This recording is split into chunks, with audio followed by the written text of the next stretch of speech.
Here we are. Hello, everyone. This is Brent Leary, and I just want you to know I am a man of my word.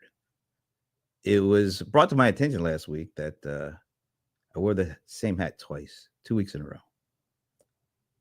And as you can see today, this is not that same hat. So I will steadfastly make sure from this point on to never wear the same Rams hat 2 weeks in a row. All right, now with all that out of the way, jeez, just had weight is off my shoulders here. All right, it's a pretty beautiful Friday afternoon here in the A. And as you know, it is time for Small Biz Breakdown. And as you also know, I like to bring my co-hosts in from west to east.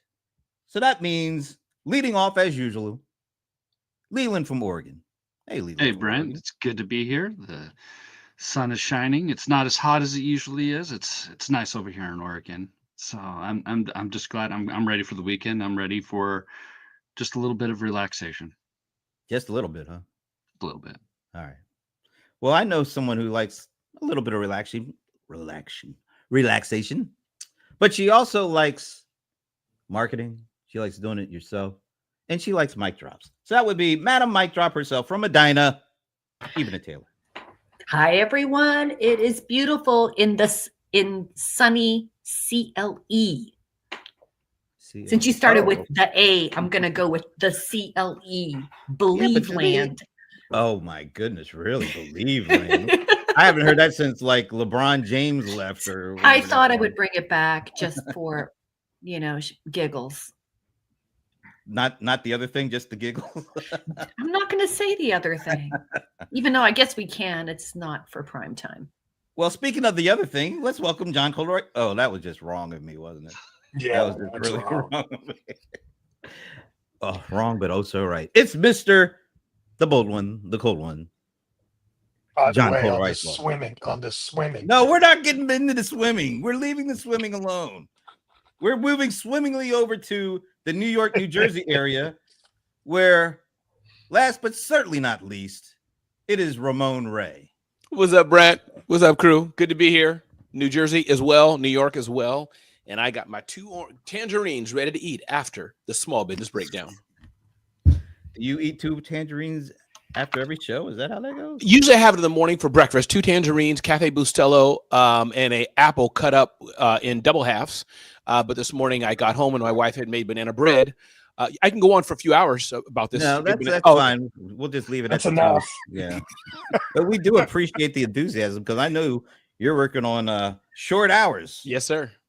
Since we were both at What's Zoho. short hours? Well, he didn't get back home till 1 in the morning or something like that. Ew. Now, just saying. We're all. Oh, I think we're all, with the exception of Leland, card carrying members of AARP at this point. So, or at least we're eligible. That's true.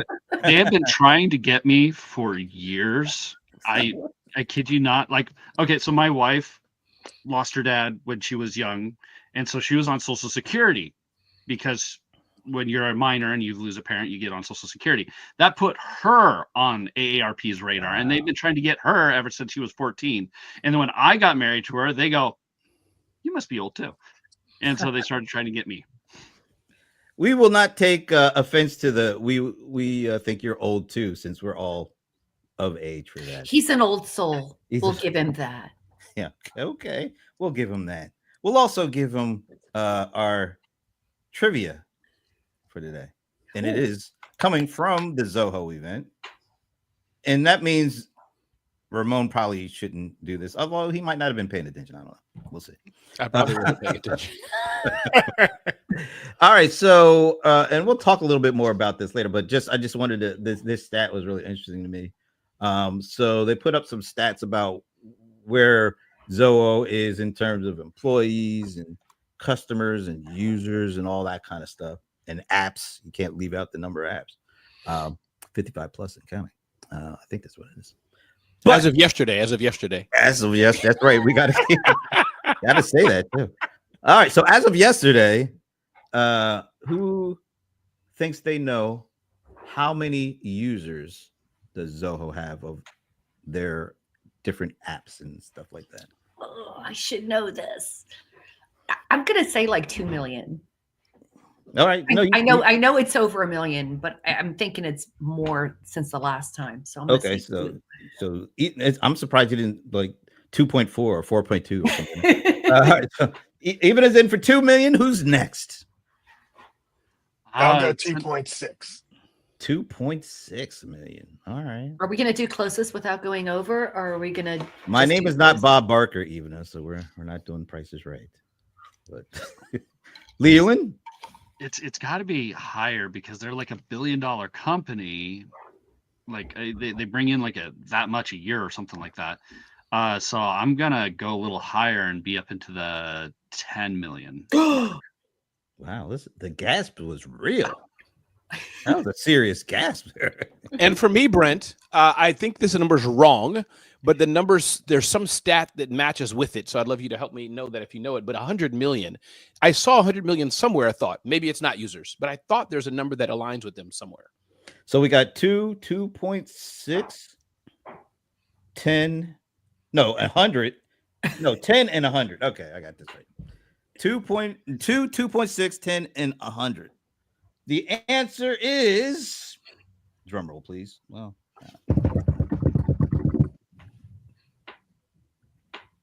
120 million plus users. The gasp is real. Oh. Ramon, you win. Well, kinda. He was there, so he should have gotten the closest, really. But and you're right, Brent. This was juggered to me because being on the walls. But I think they said this past one. That's why the 120 is the more recent number. But I knew 100 million. Didn't they have a press release just months ago or last year or something? They celebrated that. Yeah, you're right. Last year they crossed 100 million. Right. I don't know what part of the year, but it was sometime during last year. So that was the new number, the latest public number, at least. 120 plus million users. So pretty astounding for a company that I still think most people have never heard of. That's right. But aren't the bulk of their users in India or Asia? That could be another trivia question. Good point. Actually, I think, if I'm not mistaken, the country that has the most users is America, USA. Pretty sure. That's amazing. That's amazing. That's fantastic. I think so. I'm a fan. Yeah. So I thought we'd start off with kind of trivia, since Evena likes it. Whatever Evena likes, we try to do on the show. So, all right, let's go to the other thing I like to do, because quite honestly, I was looking at my investment account. Things are looking pretty good at the moment. Things are looking up. We've seen some significant progress. I think that's because we saw some significant backtracking on the tariffs. So that's probably why we're seeing some of that. But it's a good sign. So I'm happy about that. But you know who's not quite as happy as I am about certain things? That still looking like there's going to be a recession ahead? The folks at Business Insider. And I know Ramon loves Business Insider because his, I'm not going to say hero, but you did say Henry Blodgett is somebody that you would like to have a cup of tea with or something. That's right. Yeah. All right. So let's see why Henry is saying the job market is starting to crack. Business Insider. And those guys, I mean, I have a subscription. They put out some good stuff. And they point to 7 kind of indicators that they say is not looking too good. And that means if this breaks, kind of the economy kind of breaks. The continued decline of job openings. So even though the unemployment rate is staying roughly the same, the number of job openings is declining. And that is somewhat of an indicator, at least to these guys. I can't say, anything other than these are their indicators. The types of jobs that are being added to the economy are not the big manufacturing kind of jobs. They're kind of the service related jobs in certain industries, they say. The composition of America's unemployed, and they say long-term unemployed is actually increasing from 105 to 1.67 million year over year. Pay data for workers who have jobs also shows worrying signs. I think they're getting that from ADP. There's a lot of detail. I didn't want to bore you with all the detail, just the high level points. Tariffs and uncertainty of trade negotiations. So those are 7 things that they say lead us to think we might be actually numbers in terms of the stock market. Gas prices are lower, I think. I don't eat eggs, so I don't know what the egg prices are right now. So we got some good stuff, and then we got that. So how you feeling this week? Who wants to go first? I'm happy to go. I do feel good still, week after week, I feel good. But that's more promising. Again, I'm a small business, and I do think we always have to segment who we're talking to, larger manufacturing company versus somebody like Ramon versus a, 500-person law firm. But for Ramon, I do feel good, Brent. I feel hopeful. However, I do know that there could be a downturn in the market. But as far as me and my smaller business, the $500,000 to $1 million type of range, I think if I keep plugging along, keep building relationships, I'll be okay. Having said that, I'll just add one more thing. What do I think overall about the economy and businesses? I do think the worry is still there. And I think that's the double thing. Nothing's happened yet, but I think the worry, the headline, the what's going to happen in the next 3 to 6 months, that's the bigger fear than the reality of what may or may not happen. Who's next? Don't be bashful. Leland, it's your turn. Hey, a lot of good news in the world today. I mean, yeah, he got the first step within the tariff negotiation with China, and that was ultimately what he gave to all of the other countries who were like, okay, yeah, I'll play ball. Basically, China said, okay, let's negotiate, and then Trump goes, okay, I'll give you exactly what I gave all the other countries, which is a 90-day reprieve, so that we could kind of hammer out an actual deal. You had good news with like the war between Ukraine and Russia, a little mixed bag. Ukraine is now willing to actually come to the negotiating tables, and Russia kind of is like, no, I don't want that ceasefire anymore that I said I wanted. The war between India and Pakistan ended within minutes, which was nice. So stuff is happening. Yeah, gas prices are low, except in California. They're apparently ridiculously high there. Fortunately, my state has not adopted all of California's policies on that, just some. And yeah, egg prices are down. Inflation is at its lowest in 4 years. So there are some good indicators. We'll see what happens in 90 days. Hopefully a trade agreement that gets cemented and we're able to actually have a good trade relationship with China. But yeah, there's that worry. What happens in 90 days? I get it. There's a lot of small businesses that are worried because their prices may go back up again, or it may stay down. We'll see in 90 days, I guess. All right, Mr. Ice, I see you with your hand on your face there, kind of. No, I just don't think people. I mean, I get it. If I stab you and take the knife halfway out, it feels a little bit better, But let's not. Don't misunderstand.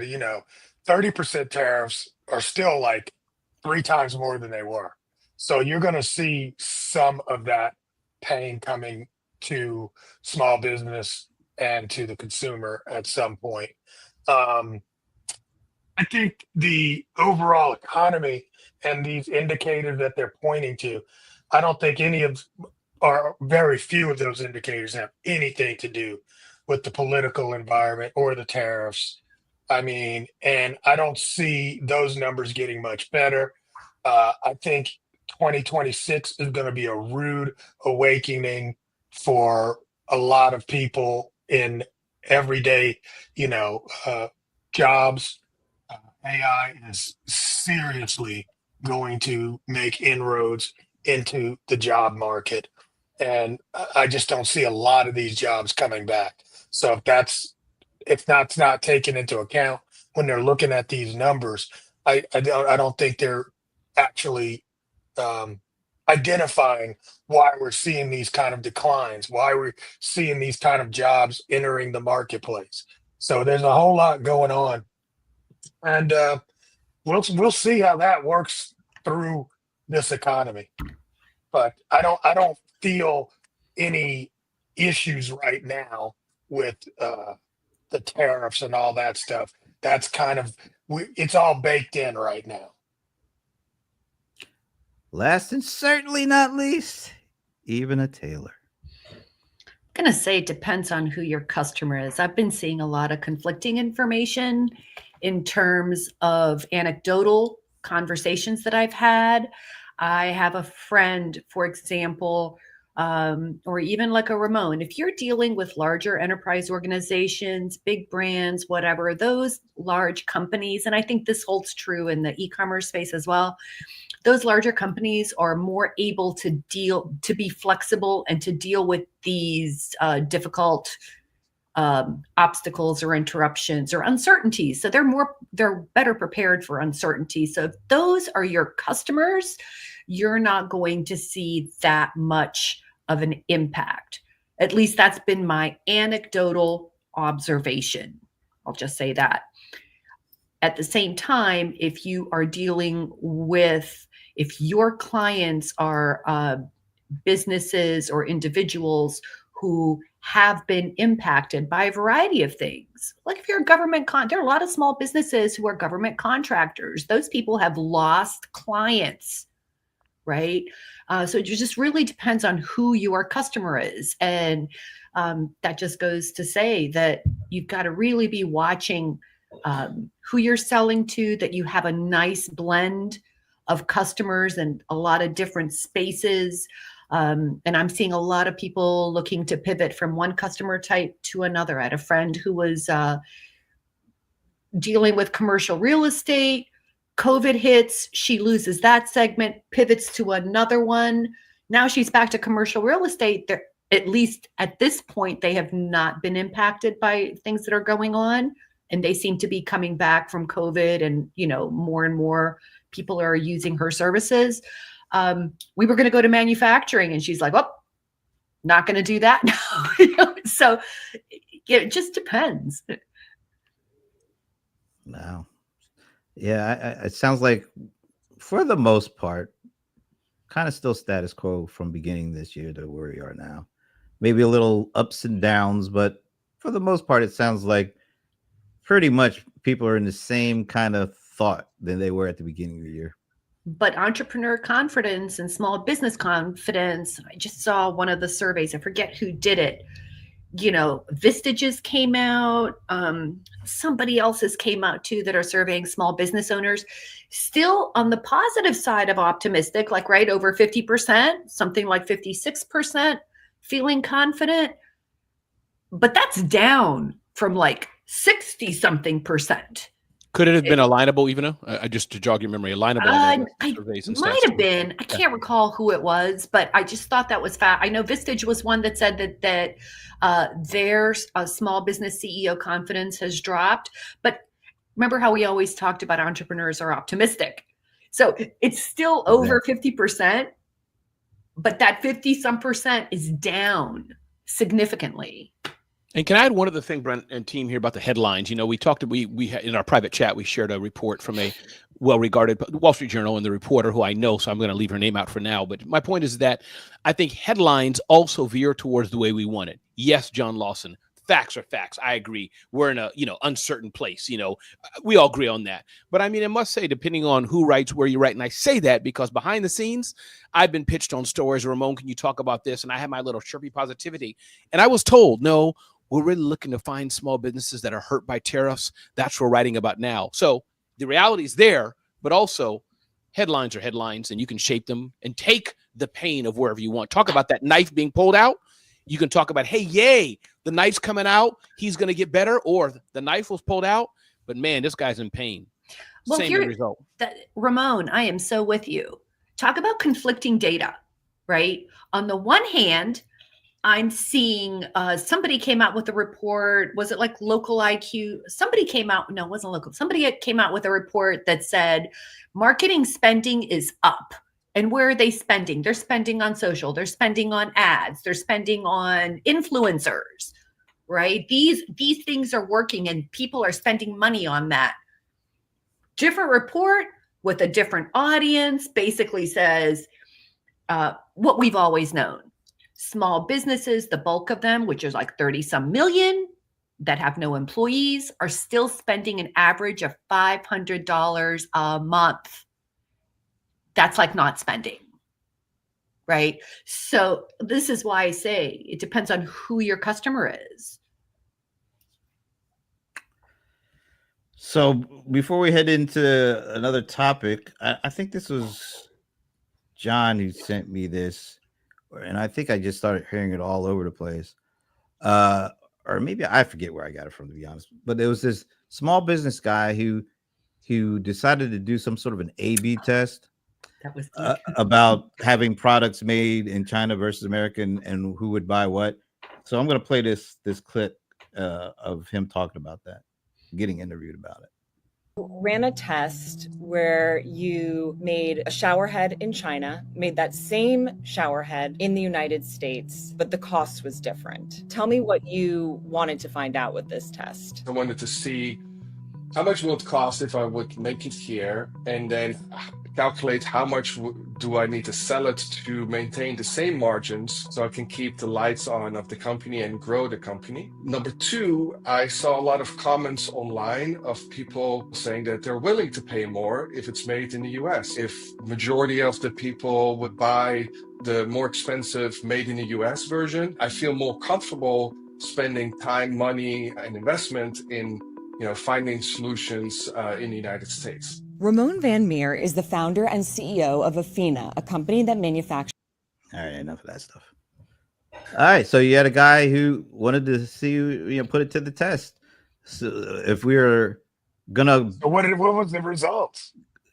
I bet he's gonna ask. Nobody bought the American product. No, he said yeah, nobody bought that. Zero. I mean, look, guys, I've been in retail for 20 years and 25 years, and there's always been this epiphany of we should buy American. It's always been straight up bullshit. They always say that. They'll wave the flag. I mean, they flew planes into flag towers made in China and said they were going to do that, right? And it's never changed. And I don't think it's going to change now. People want cheap goods. It's hard to say I'm going to pay more just because it's made next door. It's just not a thing that happens. And John, that's why to prove it, you can't just ask, right? Because like the election shows and all that. Right. Hey, John, what do you like better? Do you want this fresh orange, John, or that? Oh, yeah, the fresh orange. 1,000 people said it. Now I put the sucker out on the bench and who spends their money? That's all that matters. So I'm glad. I assume he sold it. Because you go to the grocery store. That's a good point. Because you go to the grocery store, you go to the produce section, and you would think at this point, with all that we know, that the organic fruit would be way bigger. It's still like this little section right here because people don't care. If it's too expensive, they're not paying for it. That's right. So, my wife will be on the speakerphone in a heartbeat. What? No, go down. Get the one from Wiggly Piggly or somebody else. I'm like, because I don't shop around. I'm like, well, that's you got a little backwards, but that's okay. Oh, all right. It's Piggly Wiggly. Oh, sorry, y'all. Trying to be like grits and shrimp. Yeah. What were you saying, Brent? Go ahead. Hold it while I laugh. No, I think what was going on is this whole tariff thing and bringing manufacturing back. The reality is what this guy just said. People want cheap goods. If you can get the same thing for 20% cheaper, why wouldn't you get it there as opposed to I mean, it doesn't make sense. And so do we really want to bring things back just for them not to be bought? I don't know if that's what we're looking for here. But it sounds like the small business folks should really be listened to a little bit more than what they are, to be brutally honest. Maybe a lot more, because they're the ones that are going to take the brunt of all of this. Most of these companies that are sourcing their stuff in places where these tariffs are going to hit, they're not going to be around in a year or two because the tariffs. but yet and still we're talking about long term. We're going to be great. I don't know if you can be long term when the short term impact is going to be pretty horrid on a big swath of folks who are doing business. Yeah, don't forget, man. I mean, when they hit Canada and Mexico with a 20% tariff, everybody lost their mind.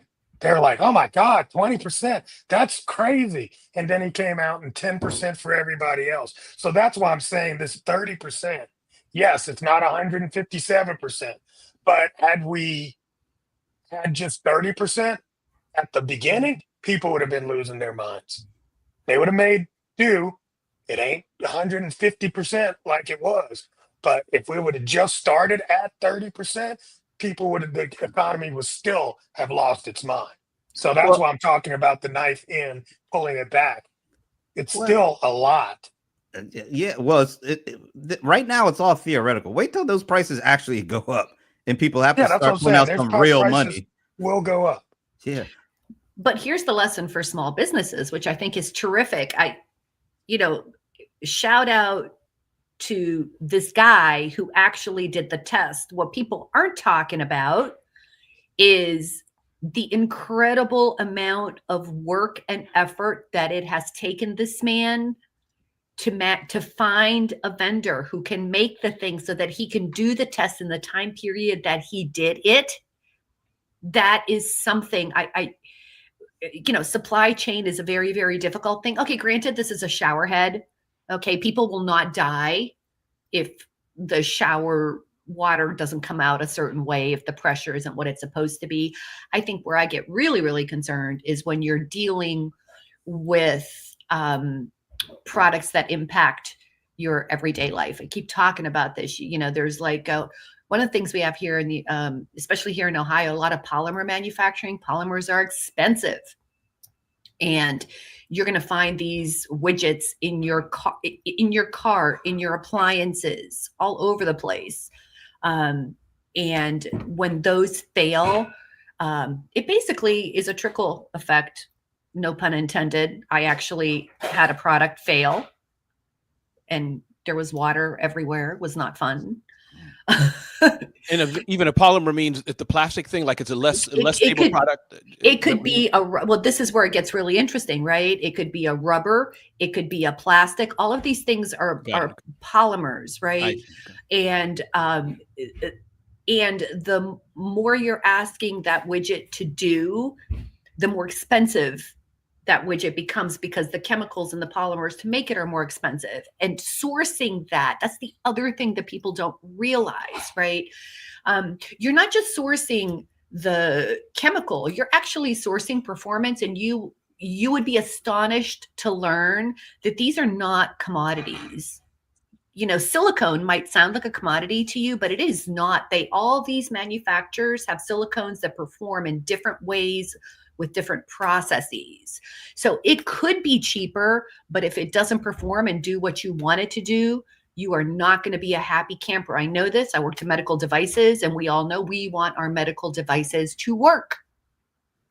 And sometimes you have to spend more money to do that, and you don't have those choices. So I just want small businesses to recognize that, do the test. Shower heads, people didn't want to pay more for shower heads, but who knows, your product might be different. Well, let's shout out Pierre for shouting out, Piggly Wiggly. I think that was really important. I think Piggly, we want to make sure the name is correct. So we just want to make sure that's out there. And Pierre is making a lot of great points. Wow. Actually, he's saying that you guys are making some great points, which is good. I think it's a great point. You guys are making a great point. Hey, Pierre, glad you're here. And hey, Bella, I wasn't looking at the chat. Bella, glad you're here as well. Yeah, I was gonna read you. You need to shout her out because she's. What's up, Bella? Can you tell Bella one thing though? What do I tell her? Tell me. She says, "Hey, Ramon, great conversation." Oh yeah, no, Bella, thank you for that. I mean, I know it's clear a great conversation if I'm here with the four of my colleagues here, so it's obvious, Bella. So thank you for that, Bella. Hope That that was wasn't okay, Brent. exactly what I was thinking, Oh, but that's okay. We're glad that you're here, Ramon. But you know what? I think we would still have a pretty good conversation. If unfortunately you aren't, that's no, you would. It would be pretty good. I agree. It would be a pretty good conversation. pretty good. All right, thank you. All right, so let's stay with Ramon because, like I said earlier, we went to Houston, Texas. Went to Zoholics. 1,600 people were there, and I heard that in the last 30 days, half of those people registered. So in 30 days' time, they got 800 people to register on top of the ones that were registered before that. They had, I think I said it's 18 tracks.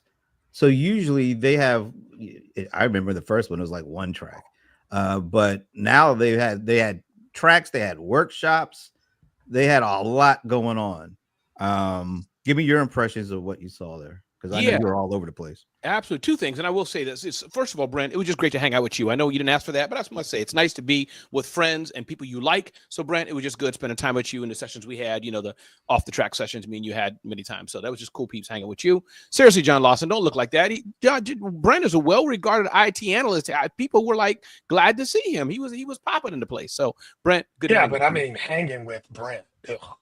But yeah, okay. I get that part. Okay, let me just keep moving on. I'll let you and Brent deal with that later on today. That's y'all business. Y'all do what y'all gonna do.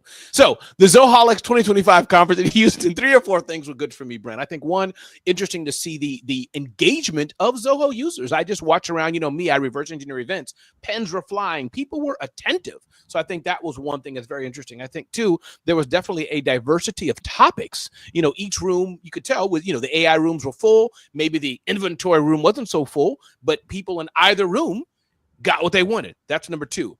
Side note, I like the aspect of having LinkedIn there. I'm sure other events do that, but it's always cool to see it's not just 100% Zoho, but they're probably going to announce a partnership or something. So LinkedIn was there talking about how to use LinkedIn, which goes back to leverage, right? Because LinkedIn wants those 1,600 people and the 100 million users to use LinkedIn. So even though LinkedIn's a big brand and big dog, they got numbers. And I think that's 3 interesting as well. Then last point I'll just touch on, I think the AI, I'm sure you know the guy's name. It's hard to pronounce it. Don't remember. Oh, Ram, thank you. Yeah. It was good just being there with him. And yeah, we talk about AI all the time. John's, in this group, probably a leader here in AI and overall, he's kind of taken that mantle. But it's interesting to see the growth of AI, how it's going and where he predicted it will go and kind of like, hey, people, we're still in the infancy kind of what it can do 2 years from now, 5 years from now. And then I think the aspect for businesses, he was just saying that more of a tactical thing.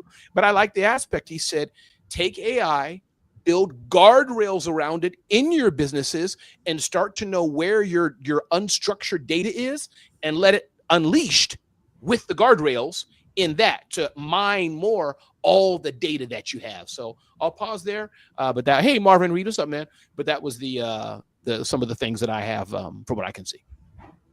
I'm just reading the bigger statistic would be the fact that they attracted over 50% of new leads, potential customers, whatever they did, sales and marketing wise work.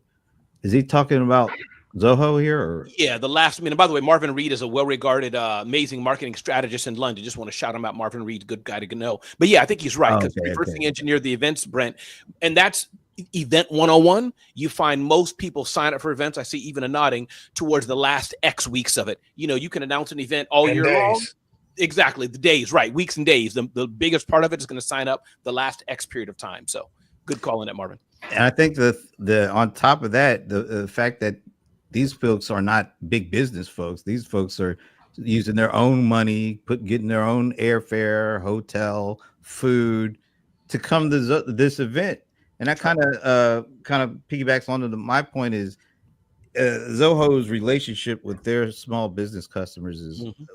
I don't think I've seen anything replicated like it before. Yeah. And Brent, before you dive into it deeper, I just want to add, Brent, also these are the not real small business are true, but like regular, not, hey, I'm a marketer. Hey, I'm in a cubicle of 4 screens in AI.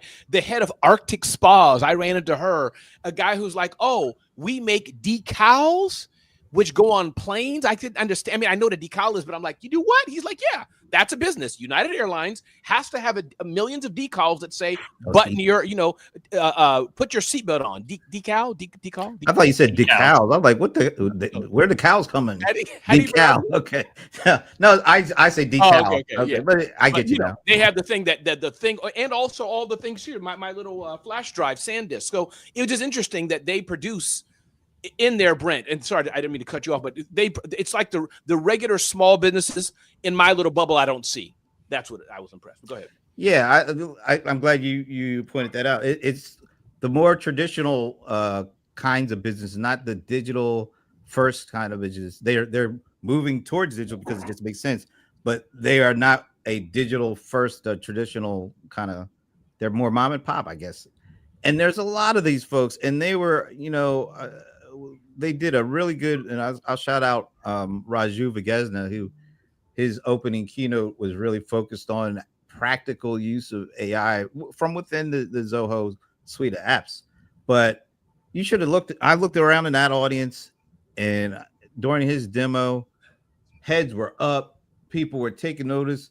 There was applause breaking out every now and again because he was able to not do the pie in the sky or, oh, you can make pretty images and all that. He was giving them practical day in the life of your business, how you can use email and use your voice and use it. They call it Zia. That's their, kind of chat GPT.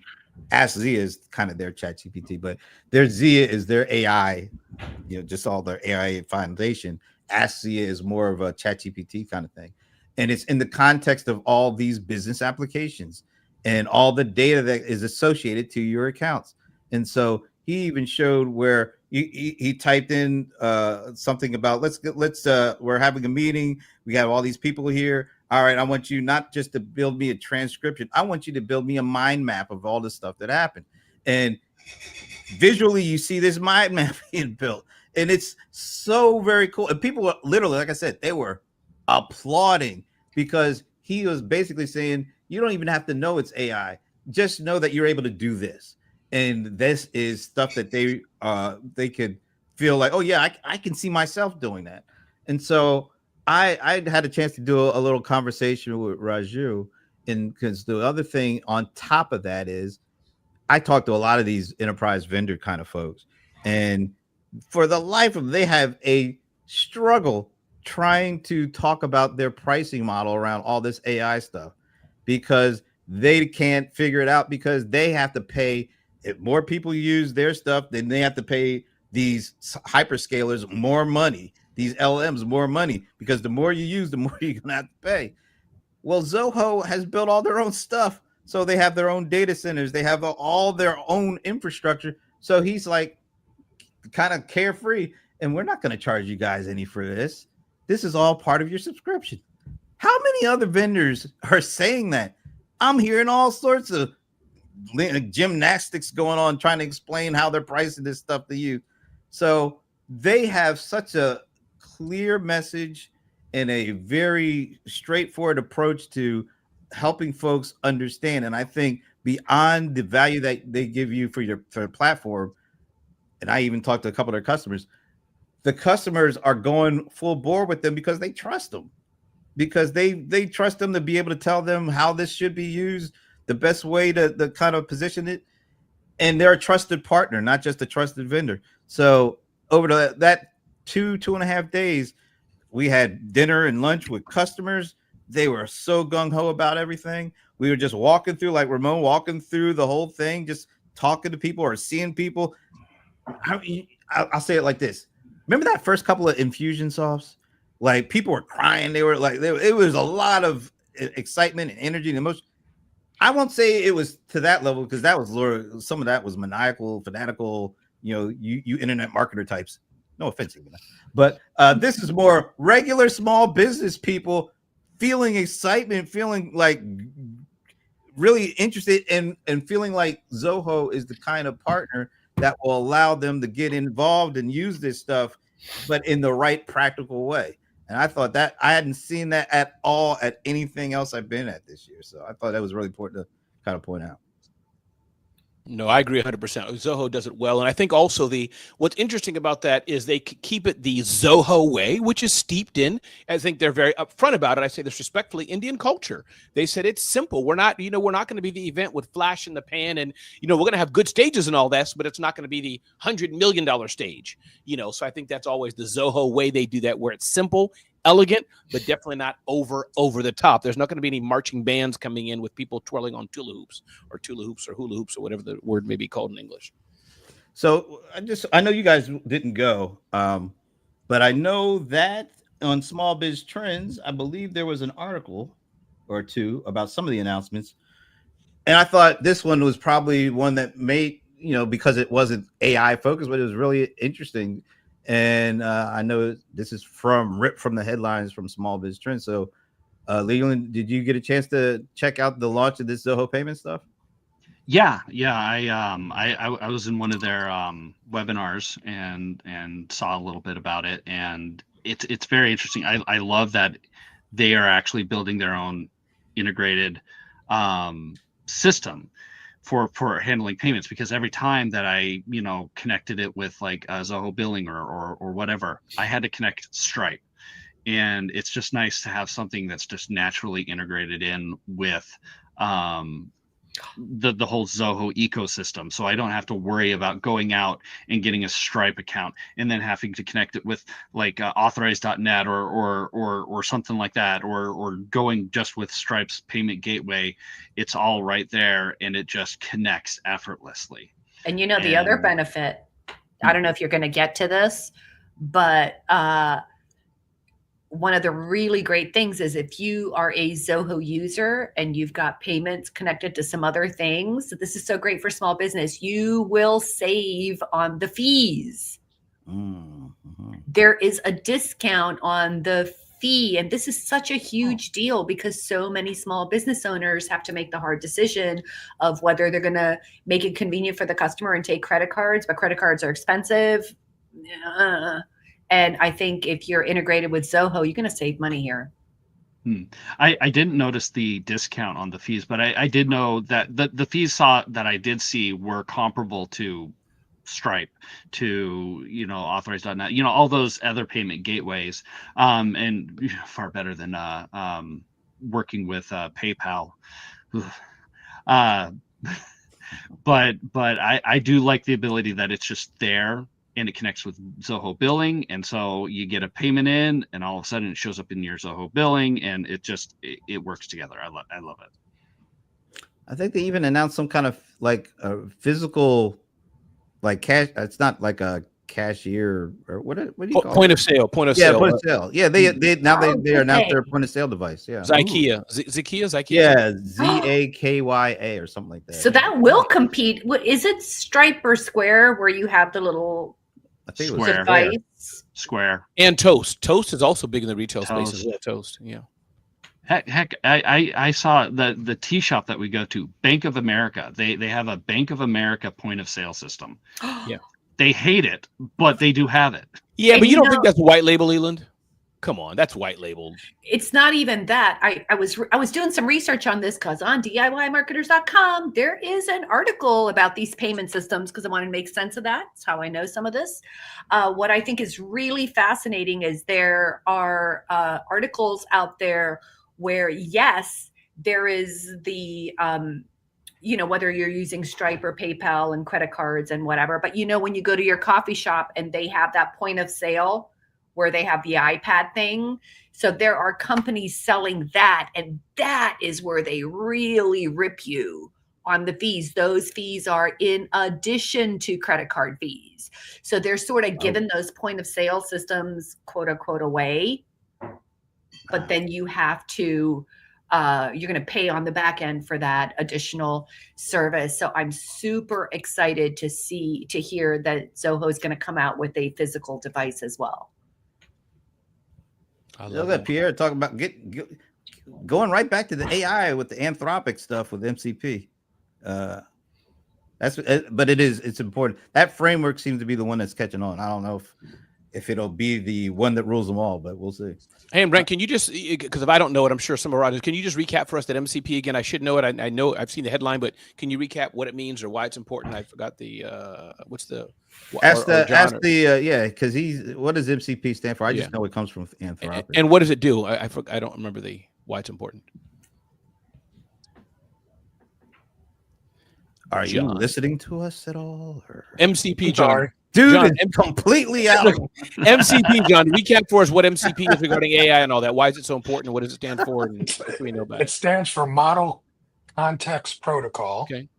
It is you think of, it's a middleware between the APIs on another system and the LLM on the main system. So it's a middleware, basically, protocol that is going to be able to allow you to communicate in natural language from one, like to send instructions one way and get data and instructions back the other way. That's what MCP does.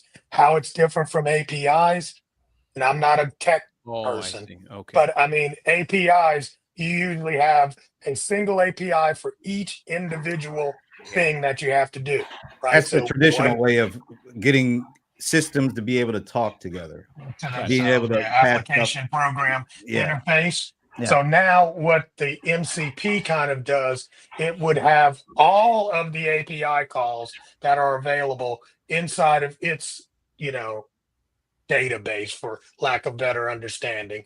You connect to it, and then that MCP will use any of the APIs that it needs to do whatever work you're asking it to do. So basically, people like Leland are really excited about it, jumping up and down. The rest of us don't give a darn.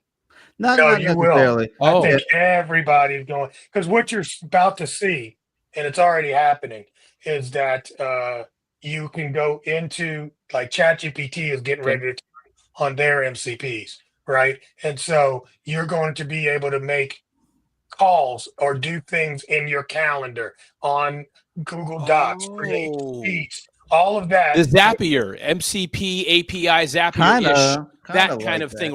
Yes. So Zapier, exactly. But Zapier was still API calls. It was each one of those was a single Zap. Think of it like, I don't need any of that anymore. So we may not care about the MCP directly like that, but I'm saying to my layman premium, it's that ChatGPT will easily say, hey, like you just mentioned, go to Google Calendar. You can do it now because of MCP. I didn't know what it was, but that integration's enabled because of MCP. Did they talk about that? Yeah.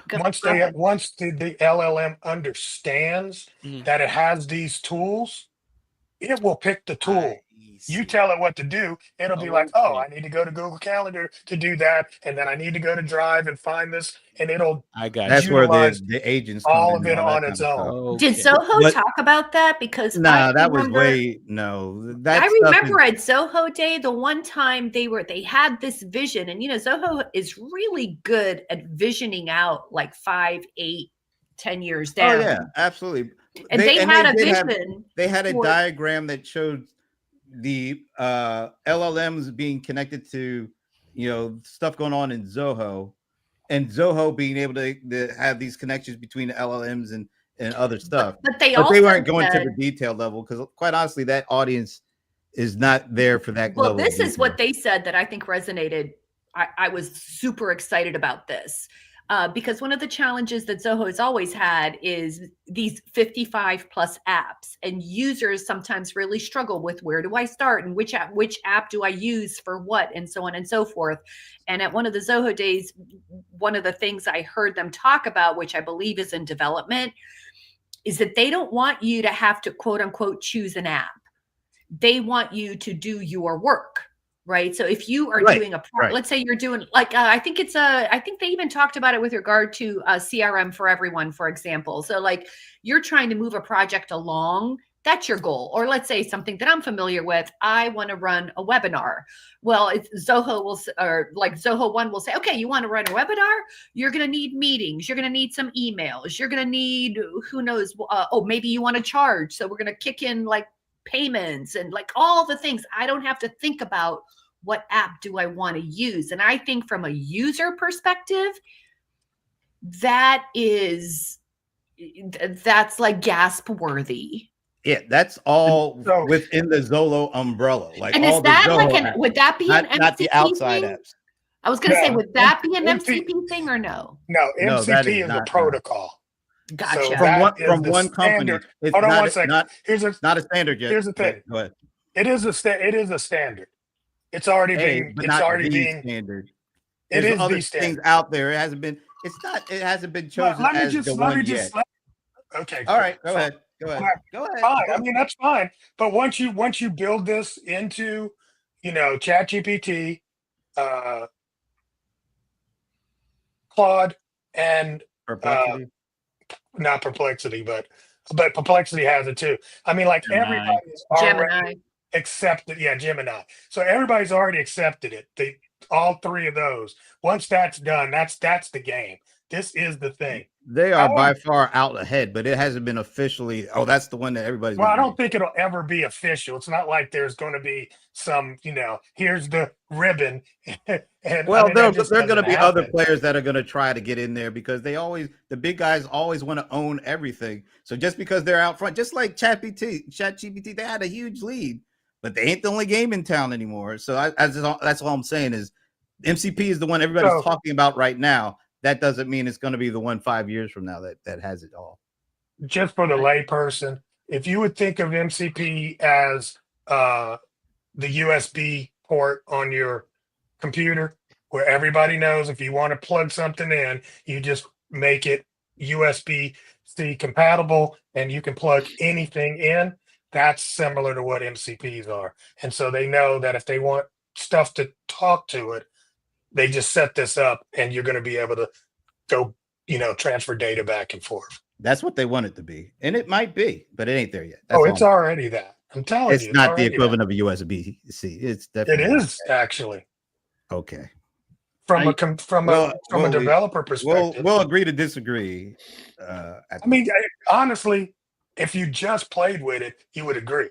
I'm not saying it's not good and great, and I have played with it, but I'm just saying there are other companies that are going to try to knock them off. There's We'll already talk about it later. We will, and I'll school We'll you talk then. about this All later. right, so let's finish up with something. Somebody mentioned wanting to talk about influencers. And was it you, Ramon? Somebody mentioned something about an influencer. Even I had teed it off. I'll let even Okay. I had teed it off. Oh, well, I thought Ramon from a marketing perspective, and what I loved about it is scrappy. It is bootstrappy.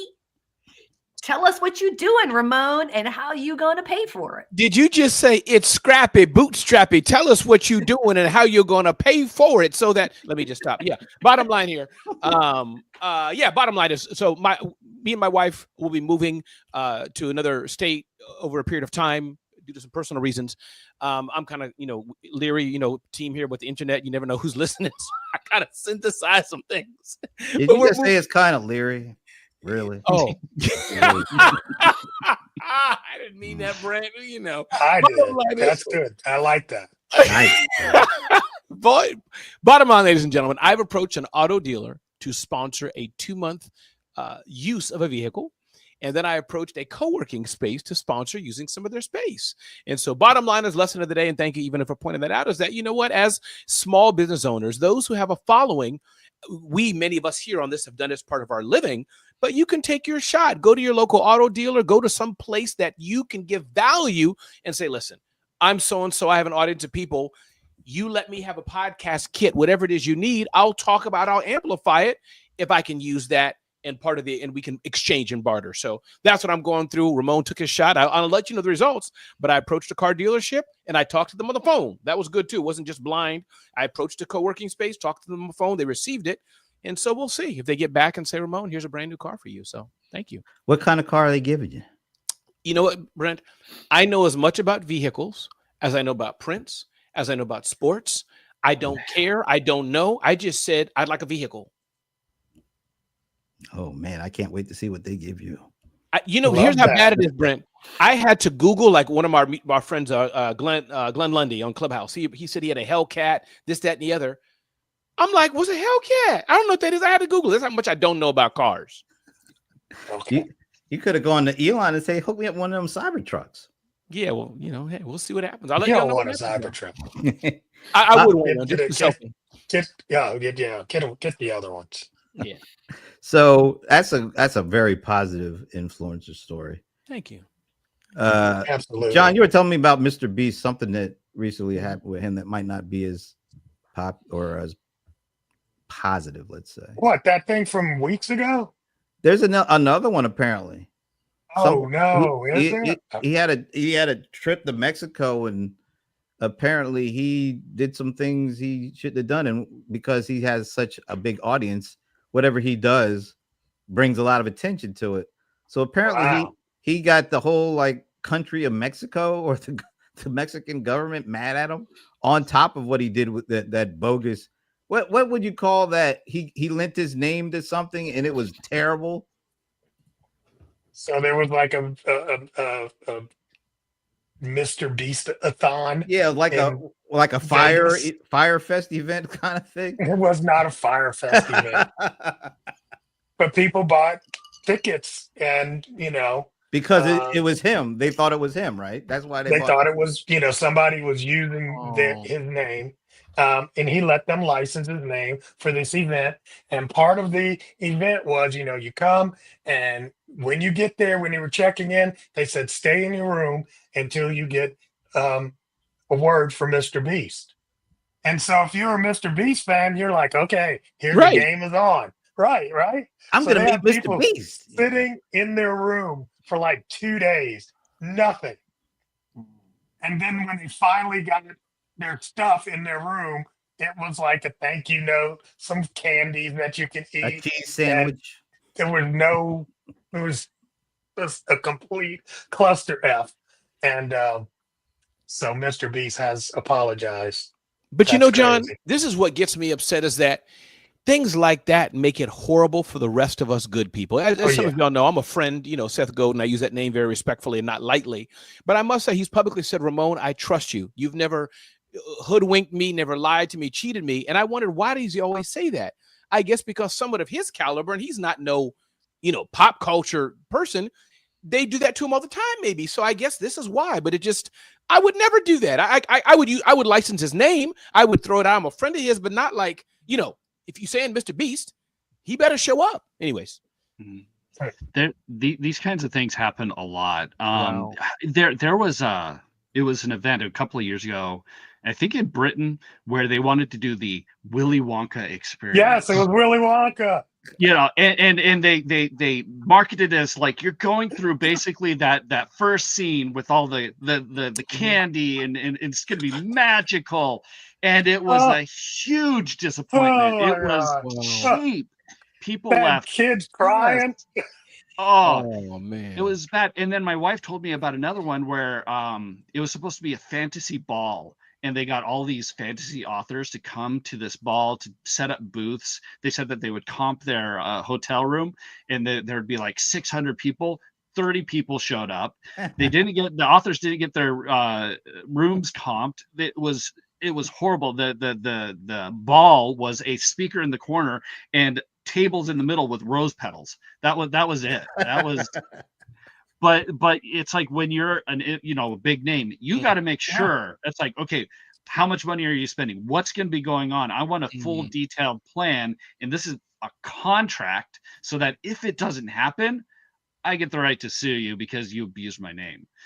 So it should have been on Mr. Beast a little bit to do a little bit more due diligence. He got hit hard because that person basically scammed everybody and probably took a bunch of money. Wow. But let's look at the bigger picture.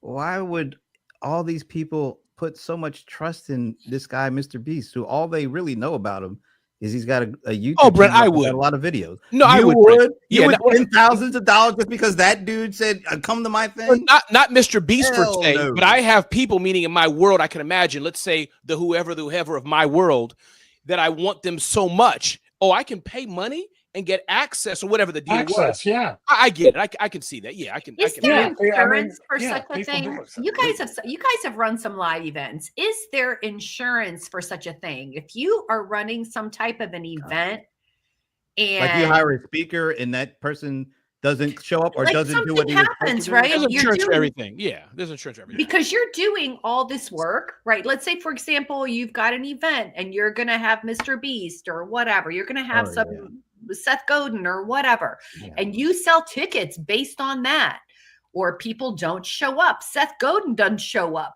whatever, and people want their But money he wasn't back. supposed to show up. Correct. So He- even he- if they they- would have there gotten was- insurance, even if they would have There gotten was- insurance, yeah, they there would was have no- investigated and they would have just That's right. they would have said, no, Yeah. you don't got a claim. That's right. They scam. The And contract that's was where- just to use his name and likeness. So wait a minute. Can you go back? So he wasn't even supposed to make an appearance. He's just saying, No. "Hey, go to this thing in my name, which I have absolutely nothing to do with it. They gave me He some didn't money to even put do a your money on it." commercial for it.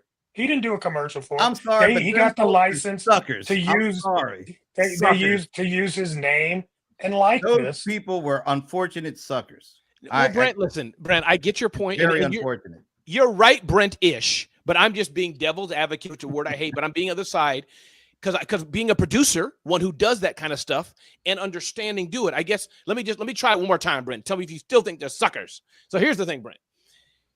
I license Leland's name. He's a big dog. Yo, Damon John does Sharks. but And Leland small somebody business like that. trend, yes. Yeah, Leland Small Business Trends in conjunction Yeah. with Brent. That's a fair thing. If I haven't read the fine print, I'm assuming the dude's coming. That's on me. I put in small little blocks, video he's giving a 2-minute video opening.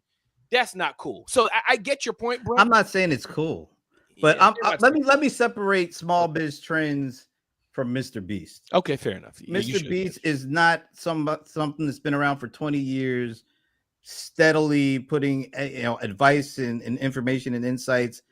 It's some dude who I don't even know what he does. No, he's I don't not know what some his dude, video. Brent. I disagree, Brent. I'm sorry, Brent. You, That's man, I just, Okay, whatever. so- Just Before- because it comes before- out of your before mouth it was doesn't a make you- it true. Before bro. it was a YouTube champ, did anybody know this guy? I mean, what is I'm he just- known I'm just- for? I mean, is Well, he known it's for who he is now, Brent. It's being who he is dependent? today. Is he somebody that you can depend on? Is somebody that you Bro, can trust? what he just, says? I mean, That's honestly, what I'm saying. you I should thought he Google, was just Google. oddity. Yeah. I've seen his Just channel. Google him. Okay, well, let's not. Bro, I don't even look. I'm just saying. he makes $5 Me billion pers- off of Right? YouTube. Thank you, John. A lot of people make a lot of He's money. just some. Did he make a lot of money? there's not a lot. I wouldn't Oh, trust come on, him. Brent. Nobody. I wouldn't go No, anywhere. no. I wouldn't go to Nobody any of his makes parties. I'll tell you What that he much. makes. And nobody Bro, had an Amazon stop. deal. The first influencer like of our time to have a deal with Yeah, Amazon like I this. mean, I'm sorry. Watching a guy's Stop. video is one thing. Shelling out Stop thousands the of bucks because he said you should go. Absolutely not. That's Brent, can I just Okay. say something, Let's- y'all?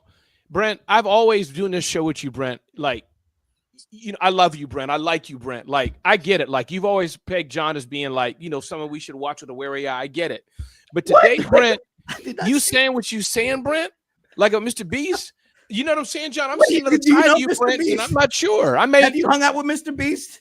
Do in you my actually know what he mind, is? in my dream, I watched all In your episodes of his mind? Amazon thing, and I loved every bit of it. All you know about him is what he puts on the camera. I don't know these. Oh you, my you God. know, you know what's his Here's the name. thing, Brent, Because slow down. you've met him. Slow down. You've You had have a to- you relationship. have to You have understand. long-lasting relationship with him. Oh, Mr. my Beast, God. come on. What's He's wrong a with your boy, celebrity. John? What's wrong with him? Because Brent doesn't understand celebrity. But I if he's don't a put a lot of sports stock in star, celebrity. see, here's the deal. Oh, Eric, Brent has yeah, very I'm going with it. limited, I'm going. limited thinking. No, Very no. limited thinking. Ah, If you can't relate it to sports, then he doesn't understand No, it. or music. Right? I don't have. Maybe. I don't, Same thing. somewhat. Sports But, music are the but same. all I'm saying I don't is, see celebrity in. Brent, will like, you slow business down? Let people. me talk, please. Just real quick. All I'm saying is that this guy is a celebrity to somebody. yes. And as long as he is, then he's got fans, he's got people. They're not suckers. Somebody played them for suckers, but Yes. they're not suckers. John is right. So That's not John, you're fair. right. They're both. put it into this perspective. Replace Mr. Beast with Beyonce. You would say the this- same thing. I'm not going anywhere to see Beyonce, but yeah, I But- understand. but- at least she has a body of work. I don't. Brent, So does Mr. he. Beast has a body my of work, gosh. dude. I was in Walmart and saw his chocolate candy bars, Brent. That's Oh my nice. Lord. Thank you, Joshua. He has a show with Amazon. He's the highest traffic person on YouTube, Brent. I don't know how you can't see it. Some famous guy throwing some stupid leather ball in a triangular shape across the field. You will go see him. And why you won't Yes. see Mr. I'm not Beast? going to take any offense to that. I'll just say, well, like you guys said, we'll agree to disagree. But ain't no Hall of Fame that Mr. Beast is going into. He's already in the freaking Hall of Fame. He had a What deal Hall with of Fame? Amazon and a What highest Hall of traffic Fame on is he YouTube. in? My Hall of He's in Fame. the My YouTube Hall of Fame. That's He's in right. the All YouTube right, Hall of folks. Fame. And on that note, Ramon, can you get a sponsor for your Hall of No, Fame? I don't have anything to say at the end. Let's end this show right now. I have nothing else to say. No, I'm done. Next. Go ahead, Leland. Say You something. guys get I'm so tired. worked up about things. Take it easy. Ah, I have nothing else Relax. to say. No, I'm not Be relaxing. sad. No, Be I'm not sad. relaxing. Stay calm. Keep cool. Go ahead. Yeah, Leland. Say the something. weekend is almost here. Enjoy it. Relax and don't Okay, let enough. these little Ivana, say things. something. Forget you, Leland. Go ahead, Ivana. Say something. Go ahead. Close the show. Say something. Go ahead, Ivana. You guys so distracted me on this topic that what I'm going to say has absolutely Good. And done with you. John, go ahead, John. What do you want to say? Say it quick, John. Hurry up. I'm just messing with you, Ivana. Go I'm ahead. done. I'm dead. Good. I'm John, dead. shut up. Okay. Brent, close the darn show. Go ahead. Whatever you want to say. You didn't man. ask Go ahead. Leland. Guess I Leland. did. Leland went. I He had did. nothing to say. He had some stupid Mr. Rogers music. Go ahead, Brent. Finish saying what you're going to say. Join me and You the the host. When the cold winter fire. Oh my God. Okay, I'm gonna jump in. Okay, this is enough. That's Oh. enough. I'm gonna talk about, we spend a lot of time talking about Zoho. We spend a lot of time talking about technology and things that are tied together. And we spend a lot of time about getting to know your customer and getting paid and getting a good deal. And I just want to bring it down to this one thing. A big trend I'm seeing, and I encourage all of you to jump in on this trend. I have switched. I have been a best-in-class software girl for decades. But about 5, 6, maybe even 7 years ago, I switched over to Zoho One. A, because it's cheaper. B, because the value is the highest. And now with the AI stuff coming on, if you have a business that is important, where privacy is important, so like your money, your life kind of stuff, right? Lawyers, finance people, that chiropractors, healthcare, that kind of thing.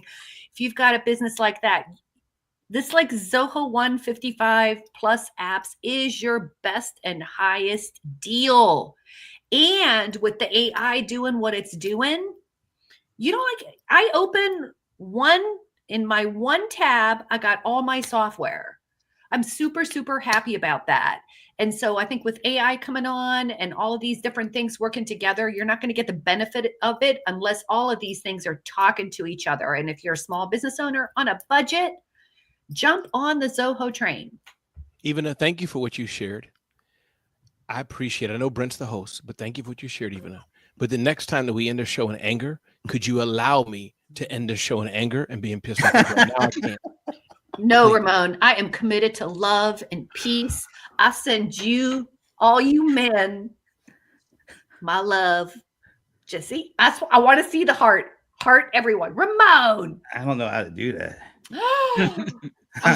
There's have my to have a heart. There's my heart. Aw, There's my heart right there. There's my heart. I am not a vampire. No, not to you. It's I'm still sore about Mr. Beast and Brent. I'm sorry. I'm very y'all think I'm joking. I'm very bothered. I'm not gonna even eat my tangerines. I'm not gonna even eat them. Oh Oh my no! God. Look, I did not mean for you to be that worked up that you will not eat you the guys to tangerine. wake up now. I want I am I want honestly you to say sorry. something nice about I am Brent. sorry Oh, for disparaging the name of Mr. Beast and for Oh, my calling God. those suckers. I'm really sorry about that. See? Now I'm Ramon, calling the sucker. I want you to sucker. say something nice to Brent. Do I have to be mom here, Ramon? I want you to say something nice to Brent. I Play can't even nice. think of anything. I'm so upset. I can't. I'm so hot. I'm even hot right now. I can't even think of anything. All right, we better leave it before Please close the show quick, Brent. Please. clothes start coming off. All right, Yeah, thanks yeah. everybody for joining us. As you can see, we're just one big happy family here, and we thank Pierre and Josh and Marvin and Bella. Is that how you pronounce her name, Bella? Thank you all for joining us and being a part of this. We really do kind of like each other. I might not look at it sometimes, but we do. We will see you next week. Have a great weekend and stay away from those folks that I won't end it like that. Just have a great weekend. We'll see you next week.